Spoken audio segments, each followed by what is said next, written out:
کاشانۂ بصیرت ایک ایسا یوٹیوب چینل جس پر ہر قسم کی دینی کتب بالخصوص محروم بصارت افراد کے لیے آڈیو اور ویڈیو فارمیٹ میں دستیاب ہیں اور بالعموم تمام مسلمان برادران و خواہران کے لیے دستیاب ہیں۔ اس لیے آپ سے گزارش ہے کہ بیل آئیکن کو پریس کر کے ہمارے اس چینل کو ضرور سبسکرائب کیجیے تاکہ آئندہ آنے والی ہر کتاب آپ کو بر وقت ملتی رہے۔ کاشانۂ بصیرت، کاشانۂ بصیرت، کاشانۂ بصیرت، کاشانۂ بصیرت۔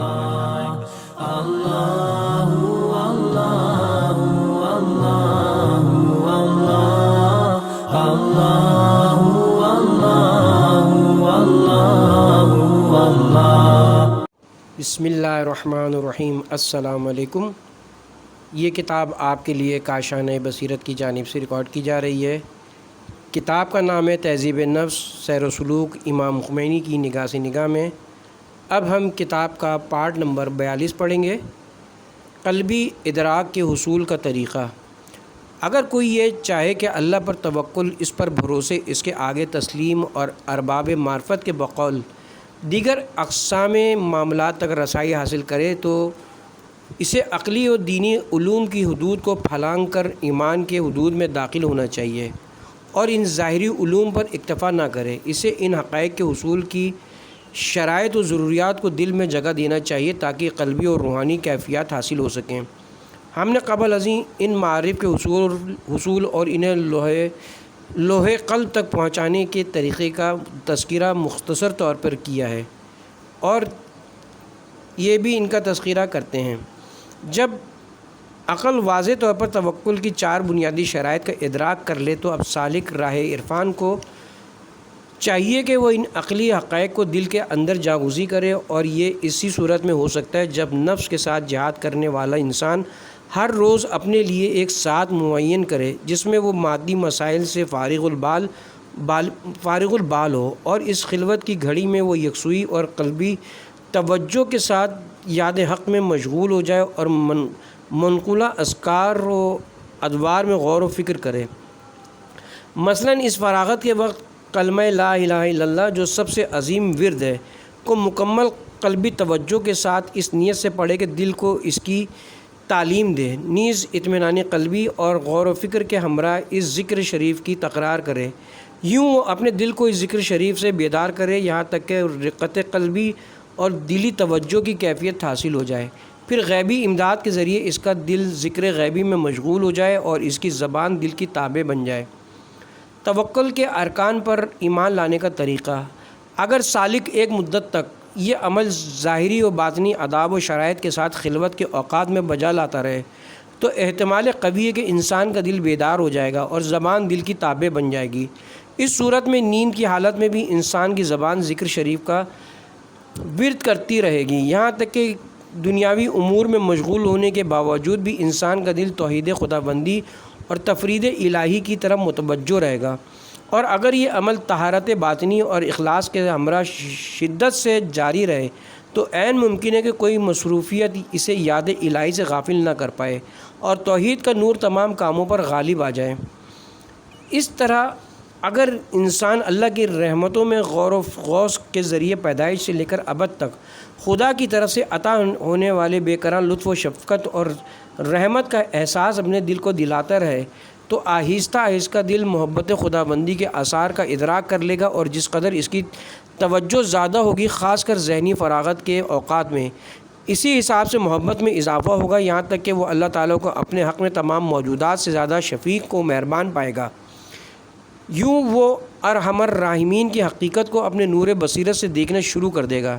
اسی طرح انسان کو چاہیے کہ وہ سخت غور و فکر اور روحانی مشق کے ذریعے توکل کے دیگر ارکان کا احساس اپنے دل کو دلاتا رہے یہاں تک کہ دل ان حقیقتوں سے مانوس ہو جائے۔ اس صورت میں ان معارف کے اثار دل کے اندر جلوہ گر ہوں گے اور توکل، تفویض اور اعتماد وغیرہ کے نور سے روح منور ہو جائے گی۔ یوں اس کے دل کا طفل نومولود مادیت جو اس کی رضائی ماں ہے کہ پستان سے دودھ پینا چھوڑ دے گا اور غیر مادی اور روحانی غذاؤں کا اہل بن جائے گا، اور معاملات جن میں توکل بھی شامل ہے کے مرحلے سے ترقی کر کے دیگر مدارج تک رسائی حاصل کرے گا۔ اس طرح مادیت اور دنیا سے اس کی بے نیازی میں روز افزوں اضافہ ہوگا۔ علاوہ ازیں حقیقت، محبت، پاکیزگی اور آخرت کی منزل مخصوص سے اس کا رابطہ مزید مستحکم ہوگا۔ نیز پہلے عملی توحید کا نور اور اس کے بعد اسماعی و صفاتی توحید کا اثر اس کے دل میں جلوہ گر ہوگا۔ یہ نور جس قدر زیادہ جلوہ گر ہوگا، خود پرستی، خود بینی، انانیت اور تکبر کا پہاڑ اسی قدر شدت سے پاش پاش ہوگا، یہاں تک کہ انسانوں کے رب کے جلوہ کامل سے یہ پہاڑ مکمل طور پر ریزہ ریزہ ہو جائے گا اور کامل مدہوشی حاصل ہوگی۔ سورہ اعراف آیت نمبر 143۔ افسوس راقم جو شجرہ خبیثہ کی شاخوں کے درمیان پھنس گیا ہے اور مادیت کے تاریک کنوؤں میں گر چکا ہے، نے روحانی و معنوی مدارج اور انسانی کمال کے حصول کے بدلے چند بے سر و پا الفاظ و اصطلاحات کو رٹنے پر اکتفا کیا اور چند کھوکھلے مفاہیم کے پیچ و خم میں عمر عزیز کو برباد کیا۔ ادھر آگاہ و بیدار لوگوں نے دنیا اور دنیاوی چیزوں سے دامن بچاتے ہوئے اپنی نجات کا سامان فراہم کیا، یوں وہ حیات انسانی بلکہ حیات الہی سے ہمکنار نیز وہ مادیت کی زنجیروں سے بیزار ہو گئے۔ بے شک مومنین فلاح پا گئے۔ سورہ مومنون آیت نمبر 1۔ یہ مکمل آزادی اور مادیت کے زندان سے رہائی بھی انہی مراحل میں سے ایک مرحلہ ہے، اسی لیے ان کی توصیف میں فرماتا ہے وہ لوگ جو فضولیات سے روگردانی کرتے ہیں۔ سورہ مومنون آیت نمبر 3۔ نیز ارشاد ہوتا ہے دنیا کی زندگی کھیل تماشے کے علاوہ کچھ نہیں۔ سورہ انعام آیت نمبر 32۔ ہم جیسے بدبخت لوگ ریشم کی کیڑے کی طرح خواہشات اور آرزوؤں، تمناؤں، نیز دنیا اور اس کی رنگینیوں سے محبت کے تاروں کو اپنے گرد بنتے جا رہے ہیں اور اس زندان کے اندر اپنے آپ کو ہلاکت کے منہ میں دھکیل رہے ہیں۔ خدا بندہ اس ہلاکت سے نجات کا راستہ یہ کہ تیرا فضل بے کرا ہماری دستگیری کرے اور تیری رحمت واسعہ ہم بے کسوں کے شامل حال ہو، نیز تیری ہدایت اور مدد کے طفیل ہمارے لیے ہدایت و کامیابی کا راستہ کھل جائے۔ بے شک تو شفیق اور ہمدرد مہربان ہے۔ سورہ حشر آیت نمبر 10۔ توکل کی تمجید اور فضیلت میں آیات اور روایات۔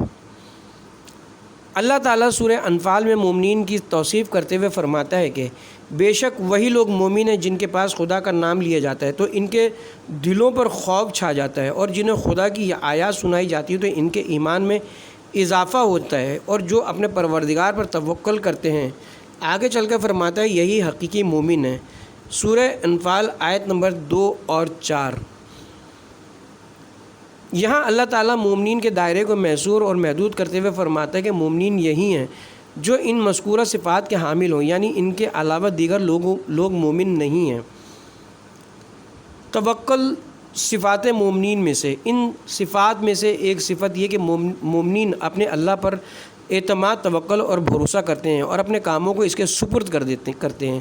نیز اس کی مقدس ذات کے دل دادے ہیں جو لوگ اللہ کو چھوڑ کر کسی اور کو اپنے اعتماد اور بھروسے کا محور بنا لیتے ہیں یا اپنے کاموں میں کسی اور سے اپنی امید وابستہ کرتے ہیں، نیز غیر اللہ سے حاجت روائی کے طالب ہوتے ہیں، وہ ایمان کی حقیقت سے محروم اور ایمان کے نور سے تہی دامن ہوتے ہیں۔ قرآن کریم کی یہ آیت اور اس طرح کی دیگر آیات اس بات کی دلیل ہیں کہ جب تک انسان ایمان کے درجے تک نہ پہنچے وہ مقام توکل تک رسائی حاصل نہیں کر سکتا۔ بے شک وہی لوگ مومن ہیں جن کے پاس خدا کا نام لیا جاتا ہے تو ان کے دلوں پر خوف چھا جاتا ہے، اور جنہیں خدا کی آیات سنائی جاتی ہیں تو ان کے ایمان میں اضافہ ہوتا ہے، اور جو اپنے پروردگار پر توکل کرتے ہیں یہی حقیقی مومن ہے۔ سورہ انفال آیت نمبر 2 اور 3۔ سورہ مبارکہ تغابین میں فرماتا ہے اللہ کے علاوہ کوئی معبود نہیں، مومنین کو صرف خدا پر بھروسہ کرنا چاہیے۔ سورہ تغابین آیت نمبر 13۔ اس آیت میں اللہ تعالیٰ نے بطور تمہید پہلے کلمہ توحید کا ذکر کیا ہے، اس کے بعد مومنین کو تاکید کے ساتھ حکم دیا ہے کہ وہ اللہ پر بھروسہ کریں۔ شاید اس کا مقصد یہ ہو کہ اس سے قبل ذکر شدہ آیات میں مذکورہ اس سے قبل ذکر شدہ آیت میں مذکور مرتبے سے بالاتر مقام کی طرف اشارہ کیا جائے۔ چنانچہ سابقہ آیت میں اللہ پر توکل کو مومنین کی صفات میں شمار کیا گیا تھا، لیکن اس آیت میں انہیں صاحب توکل مومنین کو توکل کا حکم دیا جا رہا ہے۔ اس آیت میں کلمہ توحید کا ذکر شاید اس بات کی طرف اشارہ ہو جیسا کہ پہلے ذکر ہو چکا ہے۔ ایمان کے کامل ہونے کے بعد عملی توحید سالک کے دل میں جلوہ فگن ہو اور وہ اس جلوے کی بدولت یہ یقین حاصل کر لے کہ اللہ تعالیٰ کی حکومت میں اس کے علاوہ کسی اور کی الوہیت یا کسی اور کا عمل دخل نہیں ہے اور وہی سارے امور کو چلاتا ہے، نیز اس کے علاوہ وہ عالم میں نہ کوئی ضرر پہنچانے والا موجود ہے نہ فائدہ پہنچانے والا۔ یوں مومن توکل سے بھی بالاتر مقام کو حاصل کرتا ہے۔ توکل کرنے والے اللہ کے محبوب۔ سورہ آل عمران میں رسول سے یوں خطاب ہوتا ہے، اللہ کے علاوہ کوئی معبود نہیں، مومنین کو صرف خدا پر بھروسہ کرنا چاہیے۔ پس جب تو فیصلہ کر لے تو خدا پر توکل کر، یقیناً خدا توکل کرنے والوں کو چاہتا ہے۔ سورہ آل عمران آیت نمبر 159۔ شاید توکل کا یہ بلند مرتبہ ہو جس کا ہم نے قبل ازیں ذکر نہیں کیا۔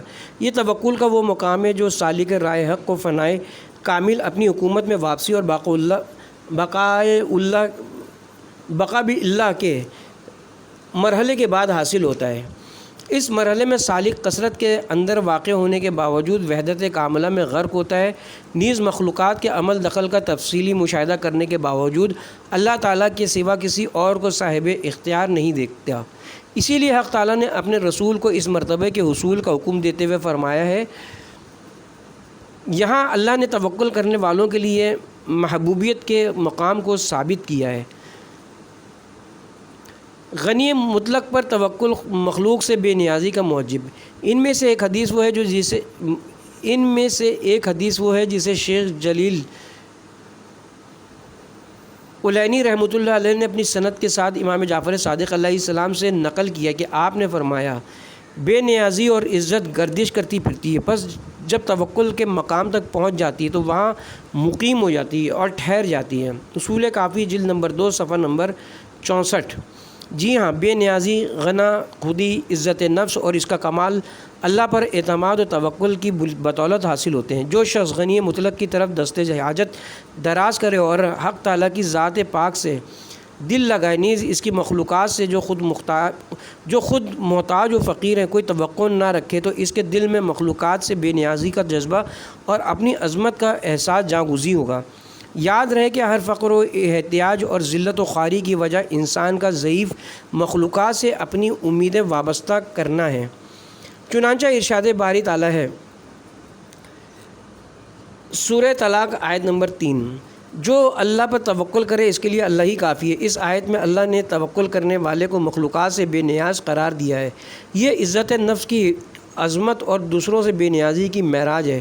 کلینی اپنی سند کے ساتھ امام صادق علیہ السلام سے نقل کرتے کہ آپ نے فرمایا، جسے 3 چیزیں مل جائیں وہ 3 چیزوں سے محروم نہیں ہوتا۔ جسے دعا کی توفیق مل جائے اسے قبولیت بھی عطا ہوتی ہے، جسے شکر کی توفیق دی جائے اسے زیادہ عطا ہوتا ہے، اور جسے توکل مل جاتا ہے اسے کفایت بھی مل جاتی ہے۔ اس کے بعد فرمایا، کیا تم نے کتاب الہی کی تلاوت نہیں کی ہے؟ جو خدا پر توکل کرتا ہے تو خدا اس کے لیے کافی ہے، اور فرمایا اگر شکر کرو گے تو میں تمہاری نعمت میں اضافہ کروں گا۔ سورہ ابراہیم، اور فرمایا مجھے پکارو میں تمہارے دعا کو قبول کروں گا۔ سورہ غافر آیت نمبر 60۔ اصول کافی جلد نمبر 2 صفحہ نمبر 65۔ امام کاظم علیہ السلام کی حدیث میں ارکان توکل کا بیان۔ اس کے علاوہ حضرت امام موسیٰ ابن جعفر علیہ السلام سے نقل ہوا ہے، راوی کہتا ہے کہ میں نے آپ سے اللہ کے قول کے بارے میں سوال کیے تو فرمایا، خدا پر توکل کے کئی درجات ہیں، ان میں سے ایک یہ کہ تو اپنے تمام کاموں میں اللہ پر توکل کرے اور وہ تمہارے ساتھ جو کچھ کرے تو اس پر راضی ہو، اور تو جان لے کہ وہ تجھے کسی اچھائی اور بھلائی سے نہیں روکتا، اور تو جان لے کہ ان سب امور میں اسی کا حکم چلتا ہے۔ پس تم اللہ پر توکل کرو، ان تمام امور کو اس کے سپرد کرو، پھر وہ جو کچھ تمہارے حق میں انجام دے یا انجام نہ دے ان سب میں اس پر اعتماد اور بھروسہ کرو۔ اس حدیث شریف میں توکل کے 2 ارکان جن پر اعتقاد نسبتاً زیادہ مشکلیں کا ذکر فرمایا ہے۔ ان میں سے ایک یہ کہ انسان جان لے کہ اللہ اچھائی اور بھلائی پہنچانے سے کوتاہی نہیں فرماتا۔ دوسرا یہ کہ تمام کاموں کا فیصلہ اللہ کے ہاتھ میں ہے، وہی مکمل قدرت کا مالک ہے اور تمام کاموں کی باغ دوڑ اسی کی ہاتھ میں ہے۔ بلکہ شاید یہاں صراحتاً یا اشارتاً توکل کے تمام ارکان کی طرف اشارہ ہوا ہو، کیونکہ تمام امور کی باغ دوڑ اللہ کے ہاتھ میں ہونے کا لازمہ یہ ہے کہ وہ تمام امور سے باخبر ہو۔ نیز بندے کے حق میں کوتاہی نہ کرنے کا لازمہ یہ کہ وہ بخل اور کنجوسی سے منزہ ہو۔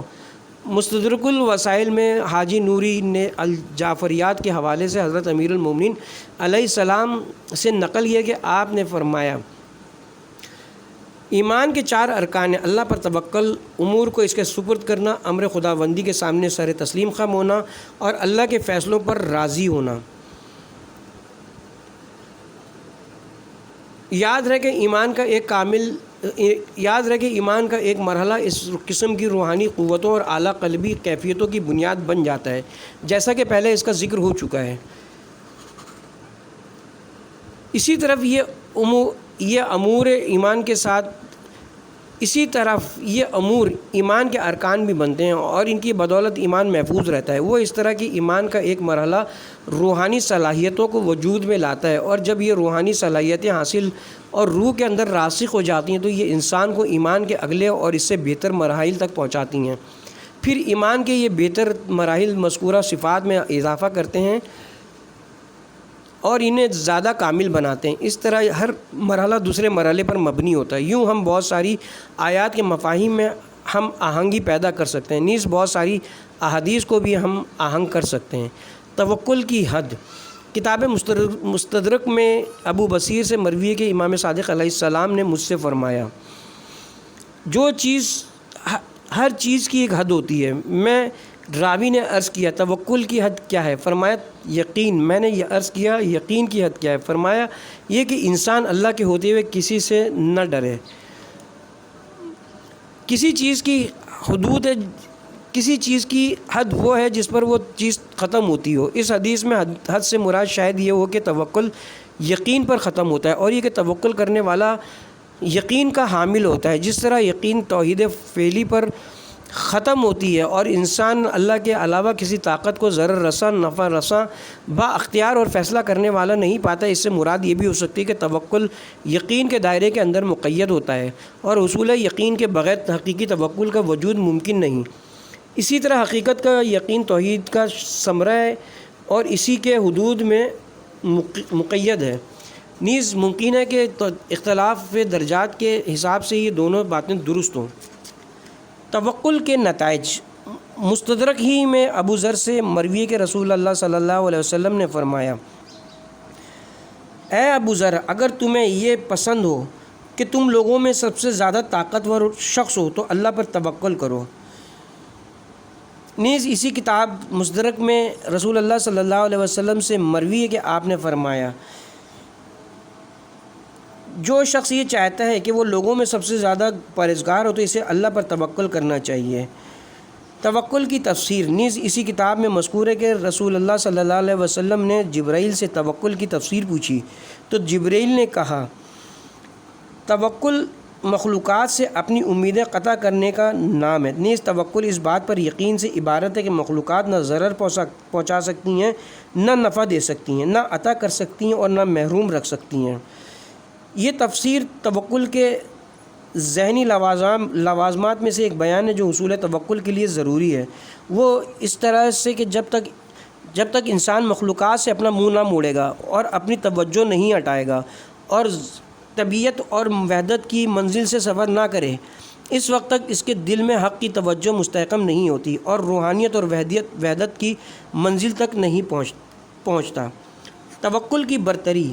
نیز اسی کتاب میں ارشاد القلوب کے حوالے سے امیر المومنین علیہ السلام سے مروی ہے کہ رسول اللہ صلی اللہ علیہ وآلہ وسلم نے حدیث سے معراج میں فرمایا، اے میرے پروردگار، کون سا عمل سب سے بہتر ہے؟ اللہ نے فرمایا، اے احمد، میرے نزدیک کوئی چیز میرے اوپر توکل کرنے اور میری تقسیم پر راضی بر رضا رہنے سے زیادہ بہتر نہیں ہے۔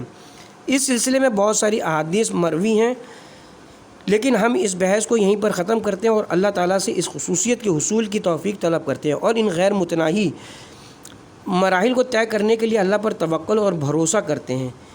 جو کوئی اللہ پر توکل کرے اس کے لیے اللہ ہی کافی ہے۔ بات تحقیق اللہ اپنے امور کو چلاتا ہے اور اس نے ہر چیز کے لیے ایک اندازہ مقرر کر رکھا ہے۔ سورہ طلاق آیت نمبر 3۔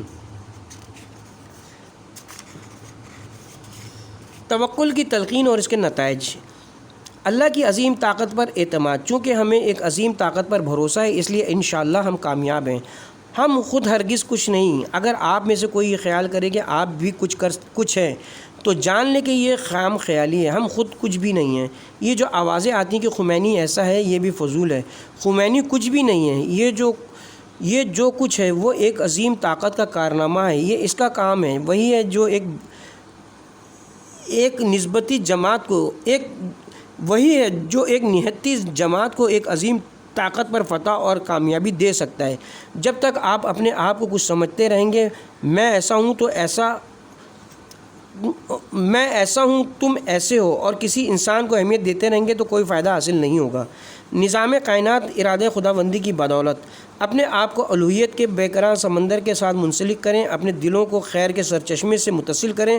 سب کچھ اس کا ہے، وہ ہر کسی کا سرپرست ہے۔ تمام کامیابیاں اس کے اذن اور ارادے سے حاصل ہوتی ہیں۔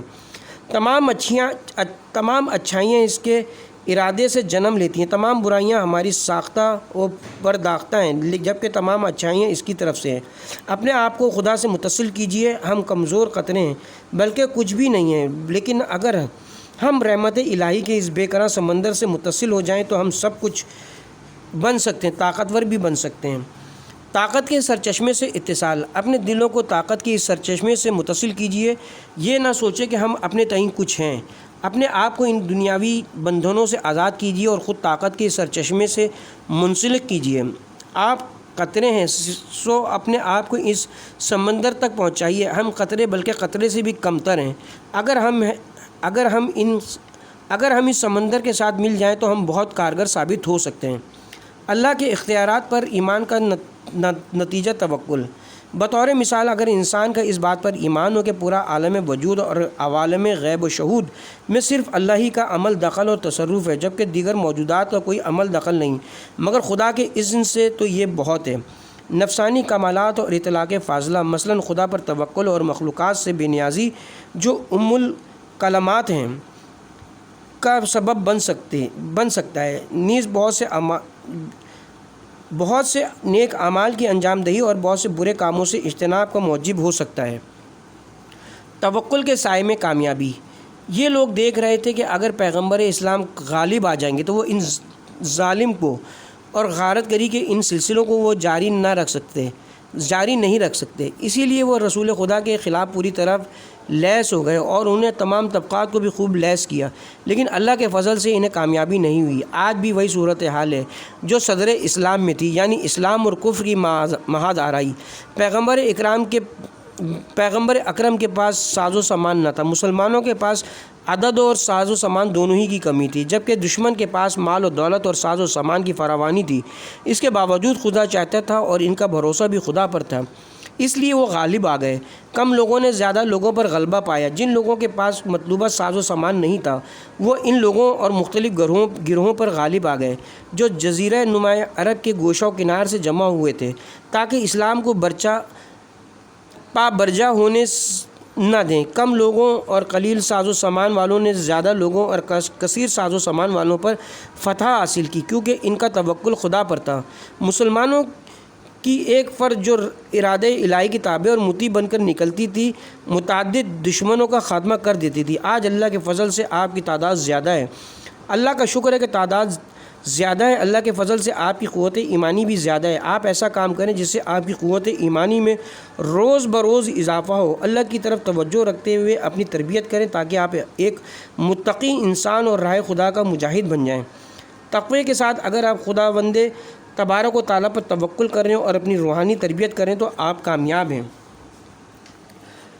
ماورائے طبعی طاقت پر توکل۔ آپ خدا سے غافل نہ رہیں، آپ ایک عظیم ماورائے طبعی طاقت سے لاپرواہ نہ رہیں۔ آپ اس طاقت پر توکل کریں، اس کا سہارا بنیں، اس کا سہارا لیں، یہ طاقت آپ کی مددگار ہے۔ آج امریکہ اپنی تمام تر طاقت اور تمام تر ساز و سامان کے باوجود اس کا مقابلہ نہیں کر سکتا اور نہ کوئی اور نہ کوئی اور طاقت ایسا کر سکتی ہے۔ آج روس بھی پوری طاقت کے ساتھ آپ کی مخالفت کر رہا ہے۔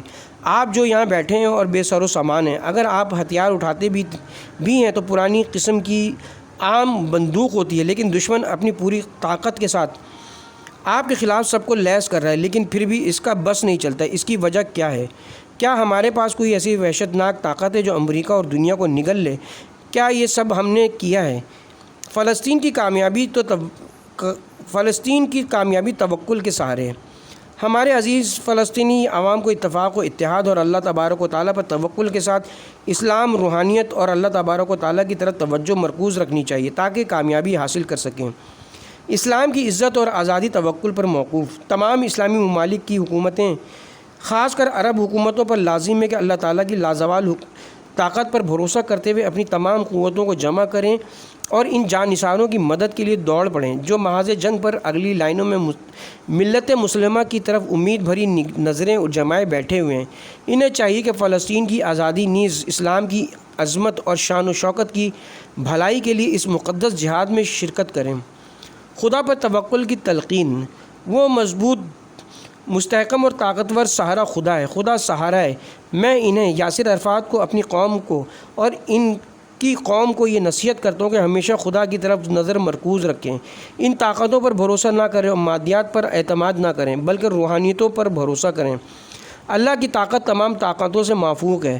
اسی لیے ہم نے دیکھا کہ وہ کمزور ملت جس کے پاس کچھ نہ تھا، تمام قوتوں پر غالب آ گئی اور انشاءاللہ غالب رہے گی۔ جب ہم خدا کے ساتھ ہیں تو پھر ہمیں کسی چیز کا خوف نہیں، کیونکہ اگر خدا ہمارے ساتھ ہو تو ہم کامیاب ہیں، خواہ ہم مارے جائیں یا مر جائیں۔ مادیات پر بھروسہ شکست کا سبب۔ تمام ذمہ داریوں میں سے سنگین ذمہ داری ہے کہ ہمارے کاموں میں اخلاص کا عنصر شامل حال رہے۔ آپ یہ گمان نہ کریں کہ غیر اللہ پر بھروسہ ہمارے لیے کارگشا ثابت ہوگا۔ آپ اللہ پر بھروسہ کریں۔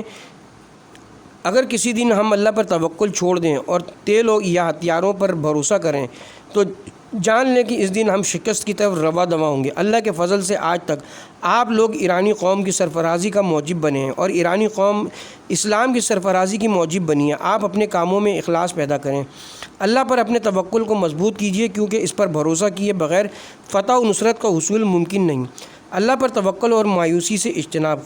خدا وند تبارک و تعالیٰ پر توکل کریں، قرآن اور اسلام پر بھروسہ کریں اور آگے بڑھیں۔ فرض کریں کوئی آپ سے سرد مہری برتتا ہے یا آپ کا ساتھ نہیں دیتا تو یہ کوئی اہم بات نہیں، اللہ آپ کے ساتھ ہے۔ اگرچہ وہ لوگ آج آپ سے قدریں سرد مہری برتتے ہیں یا آپ کا ساتھ نہیں دیتے یا دل جوئی سے کام نہیں لیتے، جب کام خدا کے لیے ہو تو پھر انسان کسی چیز سے خوف نہیں کھاتا۔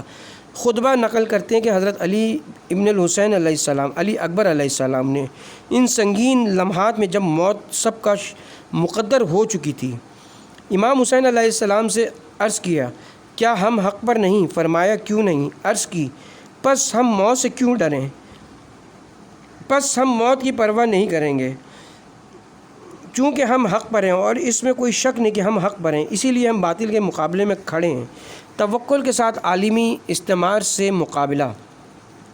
میں پورے وثوق سے پوری دنیا کو یہ بتانا چاہتا ہوں کہ اگر عالمی استعماری طاقتیں ہمارے دین کے مقابلے میں کھڑی ہو جائیں گی تو ہم ان کے تمام دنیاوی مفادات کے مقابلے میں کھڑے ہو جائیں گے اور ان سب کی نابودی تک ڈٹے رہیں گے، یا ہم سب آزاد ہو جائیں گے یا اس سے بڑی آزادی یعنی شہادت سے سرفراز ہوں گے۔ جس طرح ہم نے تنہائی، بے سر و سامانی، جلا وطنی نیز بیرونی ممالک، اداروں اور تنظیموں کی مدد یا حمایت کے بغیر انقلاب کو کامیابی سے ہمکنار کیا ہے، نیز جنگ کے دوران بھی انقلاب سے زیادہ مظلومیت کے ساتھ جنگ لڑی ہے اور کسی ایک بیرونی ملک کی مدد کے بغیر جارحیت کرنے والوں کو شکست دی ہے۔ اسی طرح اللہ کی مدد سے اور اس پر توکل کرتے ہوئے نشیب و فراز سے باقی ماندہ راستے کو بھی اکیلے ہی طے کریں گے اور اپنی ذمہ داری کو نبھائیں گے۔ ہم یا تو پوری دنیا کی سطح پر عالم اسلام کی فتح و کامرانی کا باہم جشن منائیں گے یا ہم سب حیات ابدی اور شہادت سے سرفراز ہوں گے اور باعزت موت کا استقبال کریں گے، لیکن ہر صورت میں فتح اور کامیابی ہمارا مقدر ہے اور ہم دعا سے بھی غفلت نہیں برتیں گے۔ 14ویں فصل، شکر کی تعریف۔ جان لو کہ شکر نعمت دینے والے کی قدردانی سے عبارت ہے۔ اس قدردانی کے آثار دل میں ایک خاص انداز میں ظاہر ہوتے ہیں، زبان میں دوسرے انداز میں اور جسمانی افعال و اعمال میں کسی اور انداز سے، لیکن دل میں اس کے آثار خضوع و خشوع اور محبت و خشیت وغیرہ کی صورت میں جلوہ گر ہوتے ہیں۔ زبان پر مدح و ثنا اور حمد و تعریف کی شکل میں، اعضاء جوارح میں اطاعت اور منعم کی خوشنودی کے لیے اعضاء کے استعمال وغیرہ کی صورت میں ظاہر ہوتے ہیں۔ راغب اصفہانی حسین بن محمد بن فضل المعروف راغب اصفہانی لغت، شعر، کلام اور قرآنی علوم میں معتبر تھے۔ راغب کے آثار زیادہ ہیں، جن میں المفردات فی الغریب القرآن، الذریعہ الی الاحکام الشرعیہ، تحقیق البیان فی تاویل القرآن وغیرہ شامل ہیں۔ سے منقول ہے کہ شکر نعمت کے تصور اور اس کے اظہار کا نام ہے۔ نیز کہا جاتا ہے کہ شکر کشر یعنی کشف کا مقلوب ہے، اور اس کی ضد کفر ہے، جو نعمت کو بھلانے اور چھپانے سے عبارت ہے۔ اس حیوان کو دابۂ شکور کہا جاتا ہے، جو اپنی موٹائی کے ذریعے صاحب نعمت کی نعمتوں کو ظاہر کرے۔ یہ بھی کہا جاتا ہے کہ شکر عین شکری سے ماخوذ ہے، جس سے مراد ہے پر اور چھلکتا ہوا چشمہ۔ شکر سے مراد ہے ذکر منعم سے لبریز ہونا۔ شکر کی 3 اقسام میں، پہلی قسم دل کا شکر یعنی نعمتوں کا تصور ہے، دوسری قسم زبان کا شکر یعنی منعم کی تعریف ہے، تیسری قسم دیگر اعضاء کا شکر ہے، جو نعمتوں کے استحقاق کے تناسب سے ان کا حق ادا کرنے کا نام ہے۔ محقق عارف خواجہ انصاری فرماتے ہیں شکر نعمت کی معرفت کا نام ہے، کیونکہ یہ منعم کی معرفت کا ذریعہ ہے۔ محقق شارح کہتے ہیں منعم کی نعمت کا تصور اور اس بات کا علم کہ یہ اس کی نعمت ہے عین شکر ہے۔ چنانچہ مروی ہے کہ حضرت داؤد علیہ السلام نے فرمایا پروردگارا میں کیسے تیرا شکر کروں، جبکہ شکر خود ایک نعمت ہے جس کا شکر لازم ہے۔ اللہ نے وہی فرمائی، اے داؤد جب تو نے یہ احساس کر لیا کہ تجھے ملنے والی ہر نعمت میری طرف سے ہے تو گویا تو نے میرا شکر ادا کر لیا۔